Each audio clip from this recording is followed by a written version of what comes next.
ಸಿದ್ದರಾಮಯ್ಯನವರು ಏನು ಹೇಳ್ತಾರೆ ಯಾವಾಗ ಅಂತ ಯಾರಿಗೂ ಗೊತ್ತಾಗಲ್ಲ. ಅವ್ರಿಗೇನಂದರೆ ಒಂದು ಕಡೆ ಅಕ್ಕಿ ಆಸೆ, ಒಂದು ಕಡೆ ಅಕ್ಕನ ಆಸೆ, ಅಕ್ಕನ ಪ್ರೀತಿ. ಹಾಗಾಗಿ ಅವರ ವೋಟ್ ಬ್ಯಾಂಕ್, ಮುಸ್ಲಿಮರ ವೋಟ್ ಬ್ಯಾಂಕಿನ ಮೇಲೆ ಭಾಳ ದೊಡ್ಡ ಪ್ರೀತಿ ಮತ್ತು ಎಲ್ಲಿ ಹಿಂದೂಗಳಿಗೆ ವಿರೋಧ ಆಗ್ತದೆ ಅನ್ನೋಂಥ ಭಯ.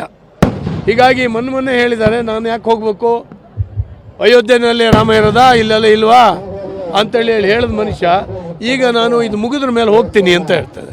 ರಾಮ ಯಾರನ್ನೂ ಬಿಡೋದಿಲ್ಲ ರೀ, ಯಾರನ್ನೂ ಬಿಡೋದಿಲ್ಲ. ಹಾಗಾಗಿ ಅಲ್ಲಿ ಕರೆಸ್ಕೊಳ್ತಾನೆ, ಎಲ್ಲರೂ ಹೋಗ್ತಾರೆ. ಈ ದೇಶದ ಸಾಂಸ್ಕೃತಿಕ ಹೃದಯ ಅದು ಅಯೋಧ್ಯೆ. ಆದ್ದರಿಂದ ಅಯೋಧ್ಯೆಯಲ್ಲಿ ರಾಮನ ಮಂದಿರ ಏನು ನಿರ್ಮಾಣ ಆಗ್ತದೆ, ತ್ಯಾಗದ, ಬಲಿದಾನದ, ಹೋರಾಟದ ಒಂದು ಪ್ರತೀಕ. ಈ ದೇಶದ ಏಕತೆ, ಸಮಗ್ರತೆ, ಹಿಂದೂ ಧರ್ಮದ ಮೌಲ್ಯಗಳ ಒಂದು ಪ್ರತೀಕ. ರಾಮ ಹುಟ್ಟಿದಂಥ ಜಾಗದಲ್ಲಿ ಅಯೋಧ್ಯೆಯಲ್ಲಿ ದೇವಸ್ಥಾನವನ್ನು ಕಟ್ಟುವಂಥದ್ದು. ಮುಸ್ಲಿಂ ದೊರೆ ಬಾಬರ್ನ ಸೇನಾನಿ ಮೀರ್ ಬಾಕಿ 1528ರಲ್ಲಿ ಅಯೋಧ್ಯೆಗೆ ಬಂದು ರಾಮನ ಮಂದಿರವನ್ನು ಒಡೆದು ಹಾಕಿ ಡೂಮನ್ನು ಕಟ್ತಾನೆ. ಆಮೇಲೆ ಸಾಕಷ್ಟು ಹೋರಾಟ ನಡೆದಿದೆ. 92ರಲ್ಲಿ ನಾನು ಕೂಡ ಹೋಗಿದ್ದೆ, ಇಲ್ಲಿ ತೀರ್ಥಹಳ್ಳಿಯಿಂದ ಭಾಳ ಜನ ನಾವು ಹೋಗಿದ್ವಿ.